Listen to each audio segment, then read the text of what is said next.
Hey guys, welcome back to the channel. I have another short video. It's going to be, this is a test after repairs for a customer to send me 2004 Dodge Ram 2500 5.9 liters diesel PCM or ECM. His concern is crank no start, no communication. Jeremy Lyons from Kentucky, this is your computer. I'm going to show you the pictures of the test that I did before, and I'm trying to shorten the videos as much as I can so it's not boring for you guys that are here just to see what is happening, and sometimes it's not much, or I just go with wire diagrams and so on. But I always show, the connections that I have in the computer, where to test and how to test, so you can at least find out if you have a bad computer, and then also reproduce the concern for the customer, and then the repair after, showing the computer now fully functional. All right, so let me just go over to the connections. You see the computer is already open and everything. This is so he can see this is his computer. And I have already now the connector, so no longer pin to pin. I can now have everything. And I have actually in the same wiring. Sorry about that. In the same wiring, let me put this into perfect, into no molestar, don't disturb. I have created on the same harness the fiber reference and sensor ground that I connected over to the meter that I always use for my test, that I can put that on the screen. All right, so let me take you over to the pictures.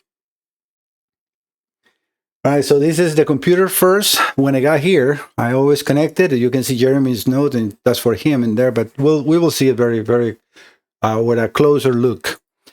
This is with ignition on, and I take a picture of the box that I use, the universal box that provides the powers and grounds and communication.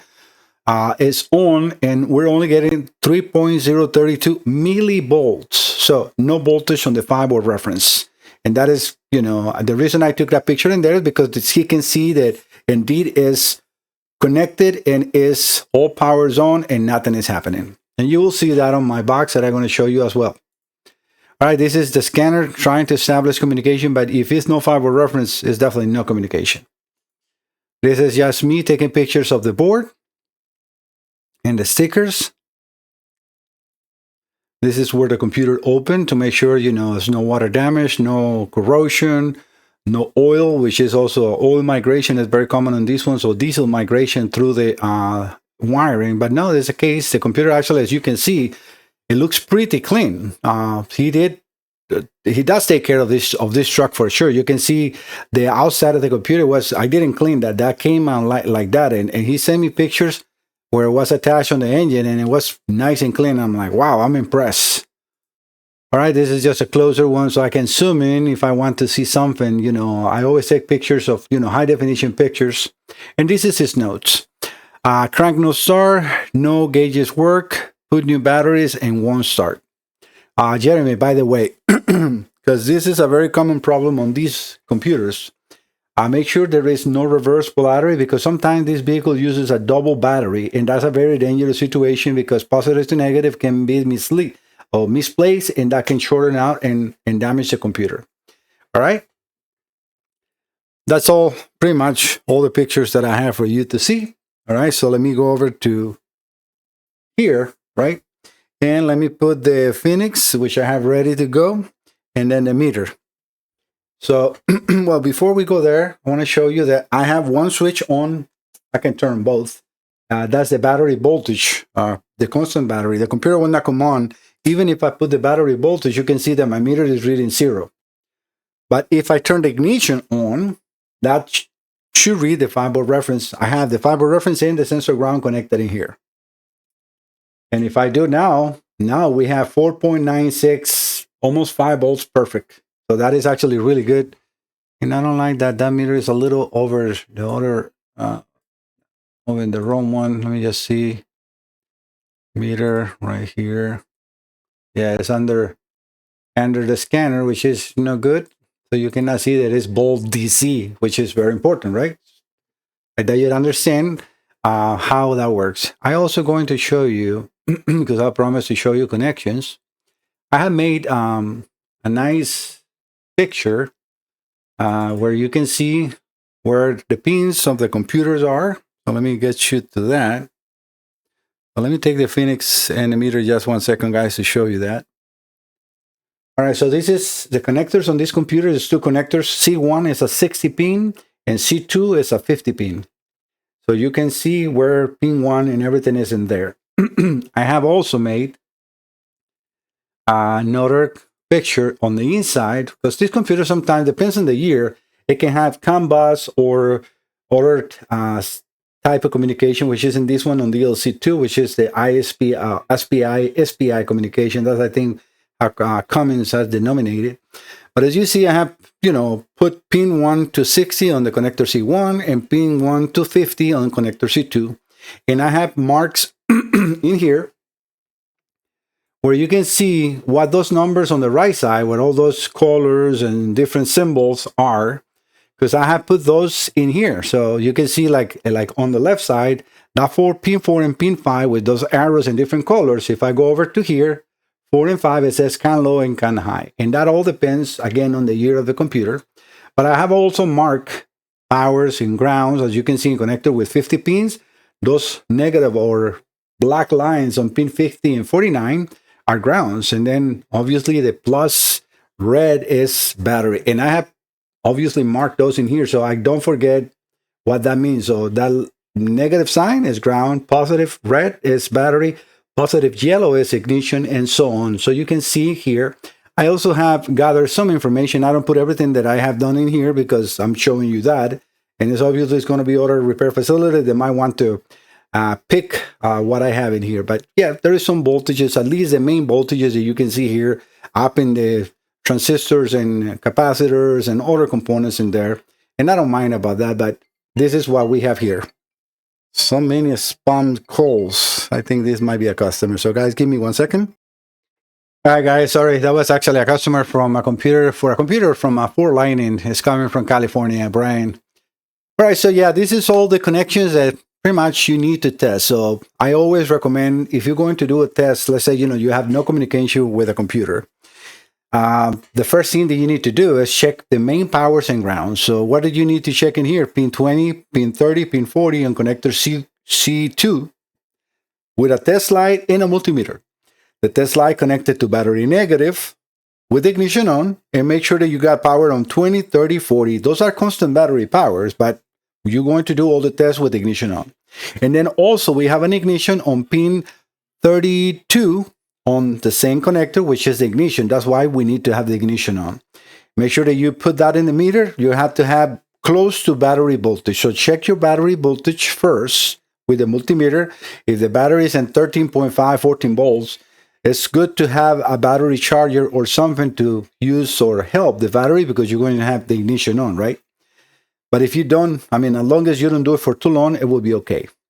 So let's say if the battery is in 13 volts, you want to have, 12.8, 12.9, something like that in these connections. If you have 10 volts, you got a voltage drop, something is not right. Could be a broken wire or something like that. Or if you have no voltage, then it's an open wires or something is bad. The reason of the test light, you want to also, because the multimeter carries very low voltage. So even if the wire is partially broken, it will show you battery voltage. So using a test light to battery negative, you connected the test light into the battery negative, and then the tip of the test light, you're going to touch into each of those wires, right? So you're going to go into pin 20, pin 30, pin 40, and then it should light up nice and bright. The same thing on pin 32. When you're going to check the grounds, you're going to now move the test light to battery positive, and then you're going to touch pin 49 and pin 50 to make sure that it lights up nice and bright. If you check and all those are good, and you still have no communication and no fiber reference, right, because that's very important, you're going to check the fiber reference on pin 23 and pin 24. The reason about pin 23 and pin 24 is because pin 24 on that same connector, C2, right, the connector with 50 pins, that is the sensor ground. So we need to check that sensor ground again. You can do the same test with a test light. You're going to touch that ground and make sure it lights up nice and bright. If it doesn't, then you have a sensor ground problem internally in the computer. And also, by the way, you're going to do all these tests with the computer connected. You're going to use a T-pin, or you can use, if you find something like this, these are very easy to get on Amazon. Let me get to the big picture. This is a needle probe. So this has a very nice tip that you can put in between the wire. I'm going to show you. Wow, feel something weird there. In between the wire. Oh, this is actually too far away. Hook myself with something in there.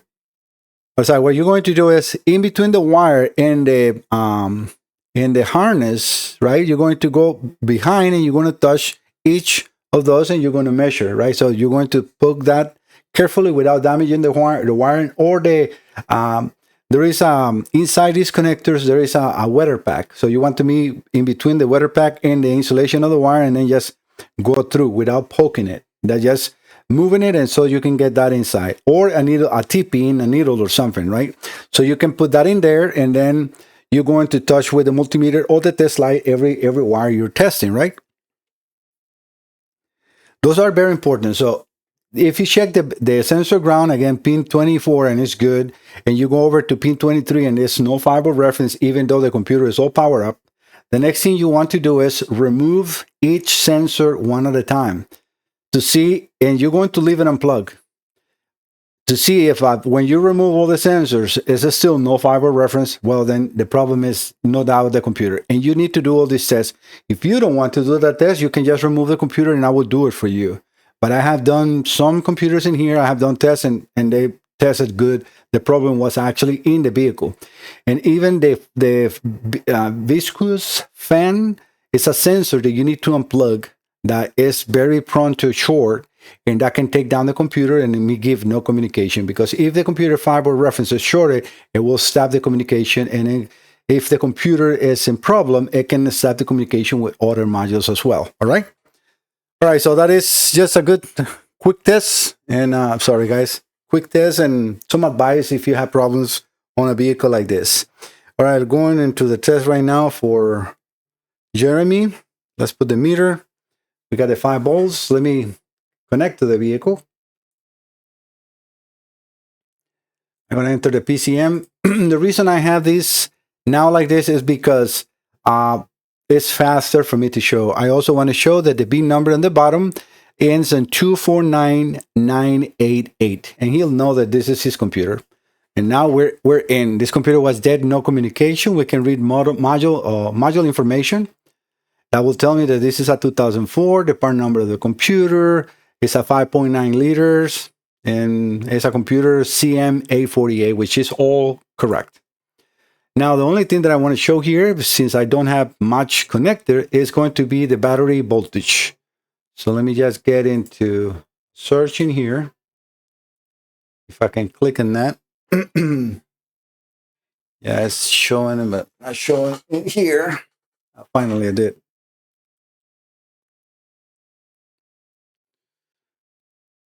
PCM controller module volt. Perfect.